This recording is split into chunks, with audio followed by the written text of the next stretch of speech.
Tariki 6 mweri wa 6 mwaka uyu niguo mutongoria wa bururi Uhuru Kenyatta anirire kuongererwo kwa mawatho matiganite ta njira ya guthaitira utheremia wa COVID-19 bururi-ini ihinda riria ritanyitwo gukinya muthia muthenya wa mwambiririo wa kiumia giukite.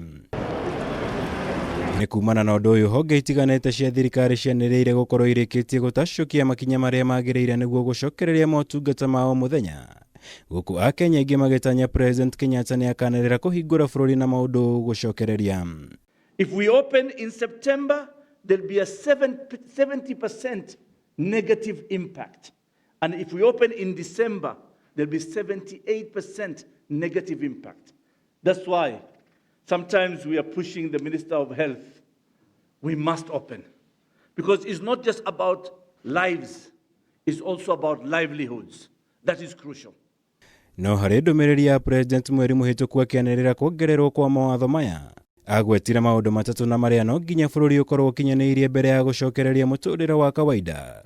Wa mbere ari no nginya namba ya aria maranyitikana na murimo uyu bururi-ini ikorwo igwite hindi ti gukorwo ikiambatira. Undu uria ni mugaru na uria maundu makoretwo kuona namba ya arwaru wa murimo uyu bururi-ini ikoretwo ikiambatira na gikiro kinene kuria irorete gukinya arwaru 7,000. We have seen situations where kids have gone back to school, and then within 2 months, they have closed again and told them, you must go home. There is no body, there is no country that is an example of what we ought to be doing. As we say, the question is more and more, not when, but are we ready and are we prepared? And should we not be putting more effort to prepare ourselves? If we do, then we will be a safe country and our people will be safe when we reopen. Undu President agwetire ta wa bata munene gukinyanirio ni kaunti ciothe ikorwo na itanda cia arwaru wa murimu uyu itanyihiire 300 na mathibitari maingi makorwo na uhoti wa kurigita namba nene ya arwaru wa murimu uyu undu uria kwa ihinda riri no kaunti 10 ihingitie na mbeo. Wa gatatu wari bururi ukorwo ukinyanirie uhoti wa gwethana na aria othe makuruhanite na arwaru wa murimu uyu wa COVID-19. And if the counties have met the necessary thresholds, then the nation as a whole will be ready to reopen. We are in support of the gradual reopening of the economy with measured protocols in place. No na thengia wa maya mothe kwa gukorwo makinyanirio atongoria aingi ni mathiite na mbere guthingata President Kenyatta kuhingura bururi. Guku makiuga riu bururi wina umenyo wa gwithaitira kumana na murimu uyu gukiringithanio na hau kabere.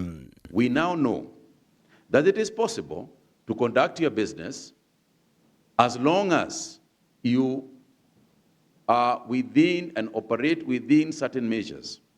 We now know that it is possible to have a meeting like this one if you can keep your distance, if you can wear a mask.